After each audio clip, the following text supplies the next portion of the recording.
ಸಿಡಿಲು ಬಡಿದು ಮರಣ ಹೊಂದಿದ ಭವನಿ ಕುಟುಂಬಕ್ಕೆ 5 ಲಕ್ಷ ರೂಪಾಯಿ ಪರಿಹಾರ ಚೆಕ್ ವಿತರಿಸಿದ ಶಾಸಕ ಬಸನಗೌಡ ದದ್ದಲ್. ಇಂತಹ ಶಾಸಕರನ್ನ ಪಡೆದ ರಾಯಚೂರು ಗ್ರಾಮೀಣ ಕ್ಷೇತ್ರ ವ್ಯಾಪ್ತಿಯ ಜನರು ನಿಜಕ್ಕೂ ಪುಣ್ಯವಂತರು. ಯಾಕಂದರೆ ಇಂತಹ ಕ್ರಿಯಾಶೀಲ ಜನಪ್ರತಿನಿಧಿ ಪ್ರತಿಯೊಂದು ಕ್ಷೇತ್ರಕ್ಕೆ ಅವಶ್ಯಕ. ಸರ್ಕಾರದ ಯೋಜನೆಗಳಿದ್ರೂ ಅನುದಾನ ಇದ್ರೂ ಜನರಿಗೆ ತಲುಪಿಸುವುದು ಕಷ್ಟ ಸಾಧ್ಯ. ಇಂತಹ ಹೊತ್ತಲ್ಲಿ ಇಂತಹ ಬಡಪಾಯಿಗಳಿಗೆ ನೆರವಿಗೆ ಬರೋದು ಇಂತಹ ರಾಜಕಾರಣಿಗಳೇ.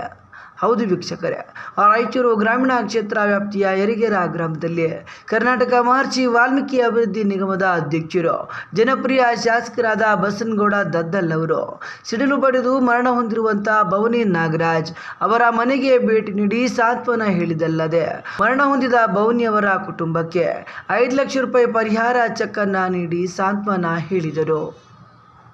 ಈ ಸಂದರ್ಭದಲ್ಲಿ ಬ್ಲಾಕ್ ಕಾಂಗ್ರೆಸ್ನ ಅಧ್ಯಕ್ಷರು, ಊರಿನ ಹಿರಿಯ ಮುಖಂಡರು, ಸುತ್ತಮುತ್ತಲಿನ ಗ್ರಾಮಗಳ ಹಿರಿಯ ಮುಖಂಡರು ಮತ್ತು ನಾಮನಿರ್ದೇಶಿತ ಸದಸ್ಯರು, ಇನ್ನು ಗ್ರಾಮ ಪಂಚಾಯಿತಿ ಸದಸ್ಯರು, ಕಾರ್ಯಕರ್ತರು, ಗ್ರಾಮಸ್ಥರು ಉಪಸ್ಥಿತರಿದ್ದರು.